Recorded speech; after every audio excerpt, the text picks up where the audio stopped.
Ohio.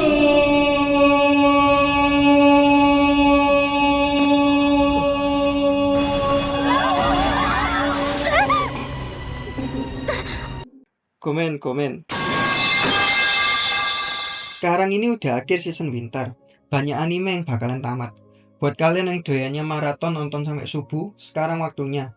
Sekalian juga buat nemenin kalian liburan yang gak lama lagi. Bulan puasa ini udah mau tamat. Kalian bisa nonton sepuas-puasnya. Aku udah nonton hampir semua anime season ini. Meskipun aku yakin ya, pasti ada yang kelewat saking banyaknya. Dan jujur aja season ini banyak yang kurang, dari story sampai grafiknya kalau menurut aku. Di video ini aku bakalan saranin ke kalian 10 anime terbaik season ini menurut aku. Jadi kalian nggak perlu nonton semuanya atau habisin kuota kalian buat download semuanya. Kalian bisa buat video ini jadi referensi untuk tontonan kalian.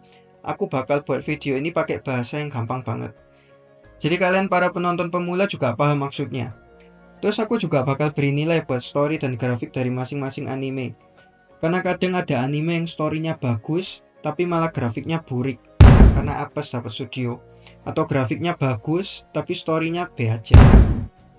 Oh ya, aku disclaimer dulu, selera setiap penonton beda-beda, penilaian tiap orang juga beda-beda. Jadi kalau ada yang nggak sependapat itu wajar aja. Tapi meskipun video ini aku buat dari pendapatku sendiri, aku juga berusaha untuk netral ya.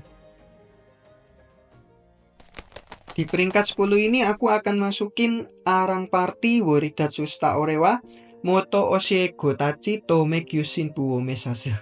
Panjang banget. Anime ini ceritanya di dunia yang ada sihir dan pedang, berpusat ke main karakternya yang dipanggil Yuk yang jadi anggota dari party rank A. Di anime ini kayaknya rank A udah dianggap jadi yang paling kuat. Sejauh yang aku tonton sih nggak ada rank S ya. Nah, jobnya si Yuk ini tuh red mage yang ngebuat dia cuma bisa pakai sihir pendukung kayak buff sama debuff ke musuh. Gara-gara itu, semua anggota partinya nganggap ampas skillnya. Jadi dia dikasih gaji cuma sedikit yang nggak sesuai lah sama hasil kerja kerasnya. Wih, mirip Konoha. Ngerasa nggak adil, terus si Yuk minta buat keluar dari party. Terus dia nyari party baru lagi di guild petualang. Nah, di sana dia malah ketemu sama party yang dulu pernah jadi murid-muridnya. Karena Yuk ini dulu anggota party rank A, jadi dia pernah diminta buat ngelatih petualang-petualang yang masih baru. Murid-muridnya ini cewek semua, dan kayaknya naksir semua ini sama si Yuk, sialan emang. Cewek-ceweknya ini rambutnya mirip banget sama yang di anime sebelah, haremnya si penyihir mesum itu. Dia terus diajak gabung party bareng mereka, terus bikin party baru namanya Clover. Waktu masuk dungeon, skillnya si Yuk ini ternyata kuat banget, yang bikin anggota partinya yang masih pemula itu jadi ikutan kuat. Oh ya, yang bikin anime ini lumayan unik itu di sini ada fitur live streaming yang ngebuat semua penduduk bisa ngelihat mereka ini ngapain aja. Ya aneh sih sebenarnya kok bisa tiba-tiba ditayangin di seluruh negeri gitu. Buat grafiknya lumayan lah dari animasi sihirnya sampai pewarnaannya, tapi buat skill pedangnya masih kurang menurut aku. Sama desain karakternya biasa aja. Buat story aku kasih nilai 7 dari 10, soalnya lumayan seru lah. Buat grafik aku kasih 6,5 dari 10. Animenya ini bisa kalian tonton di Crunchyroll, Beastation, atau di YouTube-nya Muse Indonesia. もう目も見えていないだろう。グラビティ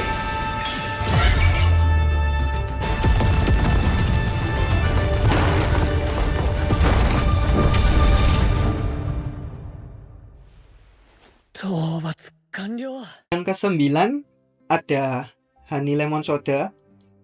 Main kasus ke-8 aku masukin Medalis. Ini anime tentang ice skating yang kalau mau jadi atlet profesional harus latihan serius sejak dini. Main karakternya di sini ada dua, bocil yang masih SD sama cowok dewasa. Ini bukan anime lolicon ya. Si bocil ini namanya Inori. Dari kecil dia sering banget nonton kompetisi ice skating profesional dari TV. Nah, karena udah ngagumin ice skating ini dari kecil, dia suka belajar ice skating diem-diem, padahal ya dia nggak punya uang. Tapi pemilik tempat permainan ice skatingnya ini baik banget orangnya, jadi dia minta cacing aja buat gantiin uangnya biar si Inori ini bisa main ice skating. Di sana dia ketemu sama main karakternya yang cowok namanya Tsukasa yang udah nggak punya tujuan hidup, mantan atlet profesional ice skating. Nah, setelah mereka ketemu itu, si Inori dikasih tahu kalau umurnya dia udah batas maksimal kalau mau mulai latihan serius. Habis itu dia sedih banget karena dia pengen banget jadi atlet profesional. Ngelihat si bocilnya ini, si Tsukasa jadi tergerak mau ngelatih si Inori biar bisa jadi atlet profesional. Setelah dites, ternyata si Inori ini emang punya bakat yang bagus banget buat main ice skating. Akhirnya si Tsukasa ini punya tujuan hidup baru buat ngelatih si Inori. Ya, meskipun ceritanya kayaknya membosankan ya, tapi Seosan ini lumayan seru buat diikutin, beneran. Buat storynya aku kasih nilai 7,5 dari 10, karena Seosan ceritanya lumayan seru. Kalau grafiknya masih agak kurang sih, jadi aku kasih nilai 6,5 dari 10. Kalian bisa nemuin animenya ini di Disney Plus. できることがあるって私は恥ずかしくないって思いたいの。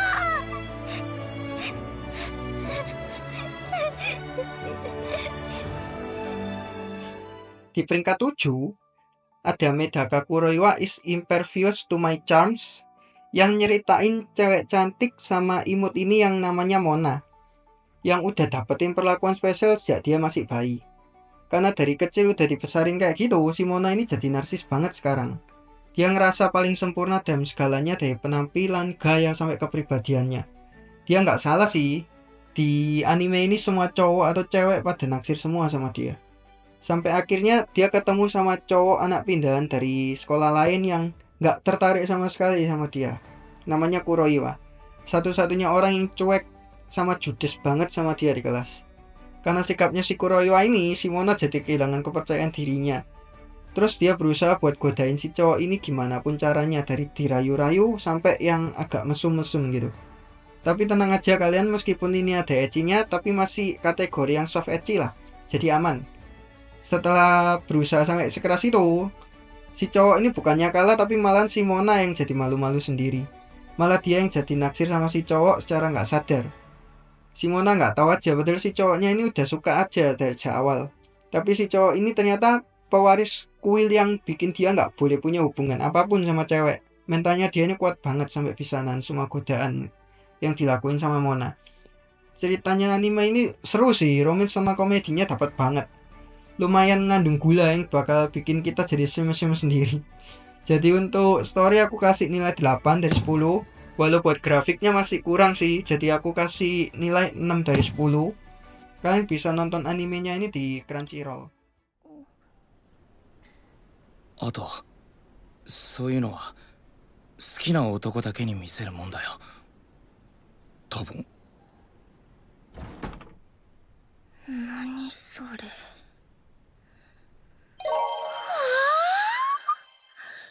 Terus di peringkat 6 ada I may be a good receptionist, but I will solo any boss to clock out on time.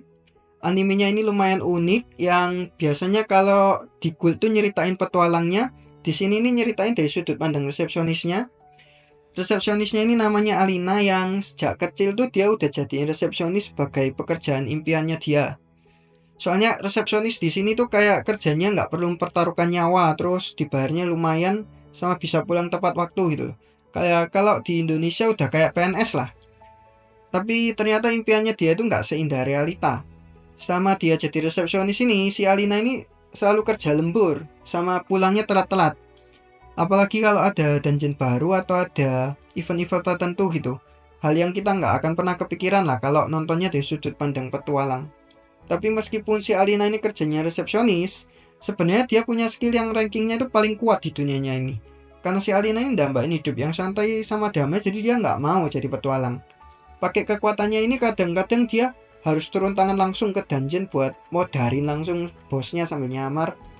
Soalnya kalau ada dungeon yang nggak selesai-selesai itu kerjaan resepsionis bakalan numpuk, terus bikin dia jadi lembur lagi.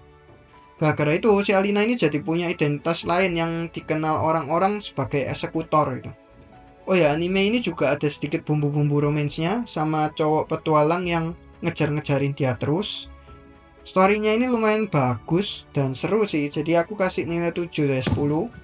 Buat grafiknya lumayan bagus, animasi sama karakternya lumayan manjakan mata. Jadi aku kasih nilai 7,5 dari 10. Animenya ini bisa kalian tonton di Crunchyroll sama Beastation. 冒険者は普通パーティーを組んで戦う。だが処刑人はたった一人で。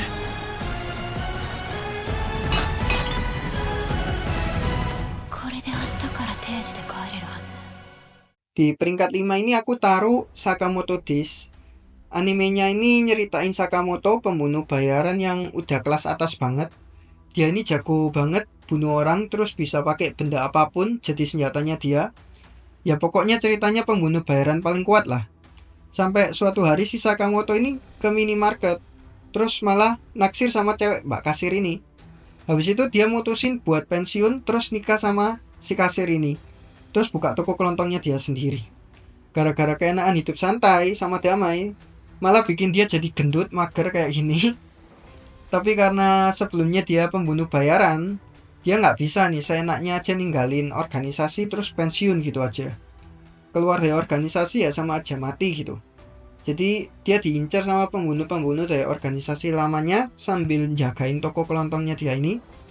Tapi meskipun udah gendut, skillnya si Sakamoto ini masih kuat banget, masih lincah sama jago banget tarungnya. Nanti dia ketemu sama mantan bawahannya di organisasi yang punya kekuatan bisa baca pikiran yang ngincar dia juga. Terus habis dikalahin dia malah jadi karyawan tokonya si Sakamoto ini. Untuk storynya sebenarnya bagus, tapi lama-kelamaan sih aku bosen. Jadi aku kasih nilai 7 dari 10. Terus buat grafiknya sih lumayan, animasi pertarungannya ini dibuat detail mungkin. Tapi jujur aku agak kurang suka sama gaya ilustrasinya buat anime action yang kayak gini. Jadi aku kasih nilai 7,5 dari 10. Kalian bisa nonton animenya ini lewat Netflix. この町を出ようかと。お、エプロン。時給800円。残業手当はなあり。 Terus yang keempat, Magic Maker.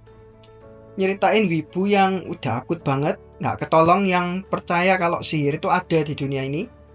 Dia ini percaya kalau cowok yang perjaka sampai umur 30 tahun, mereka bakalan bisa jadi penyihir. Nggak tahu dari mana sumbernya itu, aku juga mau kalau beneran. Nah, di malam ulang tahunnya yang ke-30 itu, akhirnya dia ngetes berbagai macam sihir, pakai mantra-mantra yang dia tahu. Dan nothing happen. Setelah tahu kalau dia nggak bisa pakai magic apa-apa, dia malah kena serangan jantung terus meninggoy. Setelah itu, dia reinkarnasi ke dunia lain, dunia fantasi yang ada monster sama pedangnya, tapi nggak ada sihir. Tahu realita itu, dia bener-bener putus asa banget sampai akhirnya dia nemuin kalau ternyata ada potensi sihir di dunianya ini. Setelah dia ngelihat ikan lagi birahi, terus akhirnya dia meneliti cara ngeluarin sihirnya itu dari mengamati si ikan. Setelah reinkarnasi ini dia punya kakak perempuan, kakaknya ini brocon banget, nempel terus sama dia. Nah, buat penelitian sihirnya ini dia dibantu sama kakaknya. Bau-bau incest emang, tapi tenang aja, aman, mereka nggak sedara kok. Jadi animenya ini nyeritain dia yang menciptain sihir dari nol, yang belum pernah ada di dunianya itu. Storynya ini lumayan seru buat diikutin, menarik ceritanya, jadi aku kasih nilai 7,5 dari 10. Terus buat grafiknya juga lumayan bagus, efek animasi sihirnya juga lumayan eye catching, aku kasih nilai 7,5 dari 10. Kalian bisa nonton animenya ini di Crunchyroll. それじゃあ私とシオンには求愛行動はいらないのね。もう家族だもん。私は女の子でシオンは男の子じゃない？ってことはいずれ私が卵を産むのかしら。産まないよ。っていうか兄弟では結婚できないから。どうして？ Nah, masuk ke top 3 nih sekarang. Di peringkat ketiga aku masukin Hanawasaku Surano Gotoku. Tentang si main karakternya ini yang dulu waktu kecil pernah nonton pertunjukan baca puisi, namanya Hana. Sejak nonton pertunjukannya itu, dia jadi suka baca puisi juga. Nah, si Hana ini dia tinggal di pulau terpencil gitu, yang penduduknya dikit, kebanyakan anak-anaknya ini masih kecil dan nggak ada yang seumuran sama dia. Di pulaunya dia ini, dia suka bacain buku-buku dongeng buat anak-anak kecil di pulau itu. Sampai suatu hari, kebetulan dia ketemu sama anak yang seumurannya dari pulau sebelah, yang lebih tua setahun lah sama dia, namanya Misuki. Si Misuki ini langsung jatuh cinta sama suaranya si Hana waktu dia lagi dongeng. Terus si Hana langsung diundang buat join ke klub siaran di sekolahnya dia. Di klubnya itu, semua anggotanya pada ngincer kejuaraan nasional. Nah, si Hana ini dia baca puisi cuma karena dia suka aja. Dia nggak punya ambisi apa-apa. Tapi nanti dia berubah pikiran dan pengen menang juga. Habis dengerin ceritanya, kalian pasti mikir membosankan. Sama sih, aku juga awalnya. Tapi seriusan coba tonton dulu. Aku yang rencana nonton ini cuma buat bikin video ini malah keterusan. Ceritanya emang biasa aja. Tapi grafiknya, visualnya, suaranya, mendukung banget. Setiap adegan baca puisinya itu berhasil divisualisasiin dengan baik banget. Kadang-kadang sampai bikin merinding. Aku yakin studio yang buat ini juga niat banget. Story-nya aku kasih nilai 7 dari 10. Terus buat grafik udah bagus untuk sebuah anime genre school. Detailnya, backgroundnya, warnanya aku kasih nilai 8,5 dari 10. Animenya ini bisa kalian tonton di B-Station. 俺は一人の修羅なのだ。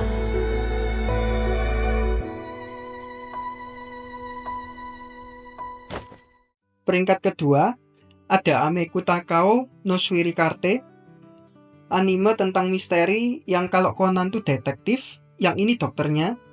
Berpusatnya ke dokter Ameku ini, dia direktur di rumah sakit buat bagian investigasi patologi, yang tugasnya itu buat diagnosis penyakit-penyakit yang aneh yang nggak bisa didiagnosis pakai cara biasa gitulah. Dia ini jenius banget, yang bahkan bisa sampai mecahin kasus-kasus kayak pembunuhan padahal dia ini dokter. Ceritanya seru, kasus-kasusnya juga menarik, beda dari anime lain. Nggak bisa ditebak lah. Apalagi kalau kalian yang suka biologi atau kedokteran, ini anime seru banget buat diikutin. Nggak cuma itu, informasi-informasi dari anime ini juga bisa kalian jadiin ilmu buat diri kalian sendiri. Jujur aja aku sendiri suka sama film-film kedokteran gitu. Jadi anime ini termasuk mantap buat aku. Karena ini anime tentang misteri, jadi aku nggak bisa cerita terlalu banyak, takutnya nanti spoiler. Desain main karakternya juga aku suka, unyil, lucu. Tapi ini cewek, beda sama Conan. Terus grafiknya juga bagus, detailnya, warnanya, animasinya cukup memanjakan mata. Seru kok buat diikutin, kalian tonton aja sendiri. Buat story aku kasih nilai 8 dari 10. Grafik juga sama, 8 dari 10.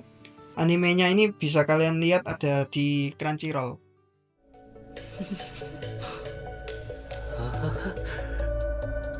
大きな獣に足を食いちぎられた青い血の男。これは面白い。 Nah, anime peringkat pertama season ini menurut aku ya, Sensu. Ini anime original buatannya Studio Mappa yang nggak diadaptasi dari manga atau novel, tentang cewek ini yang namanya Hirose Natsuko, animator yang jenius banget, yang bahkan sampai ngerangkup juga jadi sutradara. Dia udah buat banyak banget anime-anime terkenal yang rame. Penampilannya dia ini kayak gini soalnya dia nggak mau potong rambut kalau kerjaannya belum selesai. Tapi tenang aja, nanti kalian bakalan bisa lihat mukanya, dia cantik banget kok. Nah, dia ini dapat project baru dari perusahaannya buat bikin anime baru lagi. Tapi dia ini lagi ngalamin kebuntuan, nggak ada inspirasi lah. Nah, pas lagi makan, nggak taunya malah dia ini keracunan, terus meninggal. Atau masih belum tahu ya. Intinya terus dia pindah ke dunia lain, nggak tahu dia ini udah mati atau belum. Dunia lainnya ini ternyata dunia dari cerita anime yang dulu waktu kecil pernah dia tonton. Animenya itu anime favoritnya dia banget, yang ngebuat dia bisa jadi animator jenius kayak sekarang ini. Waktu pindah dunia ini, dia ternyata ngebawa kayak semacam tongkat yang nggak tahu itu apa. Yang jelas kayaknya itu semacam kekuatannya dia di dunia itu. Si Natsuko ini, dia tahu ending cerita animenya ini kayak gimana. Jadi dia takut buat terlibat terus nanti malah mati gitu. Tapi karena dia nggak mau endingnya yang bikin sedih itu sampai terjadi, jadi nanti dia mau ikutan ngelawan monster di dunianya itu. Nah, pas monsternya nyerang kerajaannya, tongkatnya itu bersinar terus ngeluarin kekuatannya dia gitu. Ngelihat animasinya ini aku kira dia bakalan berubah jadi kayak semacam Mahou Shoujo gitu. Tapi ternyata yang muncul malah meja. Ternyata tongkat yang dibawa si Natsuko itu alat buat gambar animasi. Kekuatannya si Natsuko ini ternyata dia bisa ngesummon apapun yang dia gambar sama animasiin buat ngelawan monster-monsternya. Buat story ini udah jelas bagus, ceritanya unik kalau menurut aku. Jadi aku kasih nilai 8,5 dari 10. Terus grafiknya juga bagus, animasi, ilustrasi, pewarnaan, desain karakternya juga menarik semua. Aku kasih nilai 8,5 dari 10. Kalian bisa nonton animenya ini di Crunchyroll. 私転生したの？なんで私が？そういうのって引きこもりとかニートとかじゃないの？私キャリアあるし福利厚生ある会社にいたし今まで普通にまっとうに生きてきたよ。黒毛、全然何もオイラたちのパーティーだぞ、邪魔す Itu tadi 10 rekomendasi anime buat season ini dari aku. Kalau ada yang kurang bisa kalian bantu tambahin di kolom komentar. Aku ini bukan siapa-siapa, aku juga salah satu penikmat anime sama kayak kalian. Jadi kalau ada yang nggak terima itu wajar aja. Kalian bisa debatin itu di kolom komentar. Hai, Kokomate desu. Yoroshiku.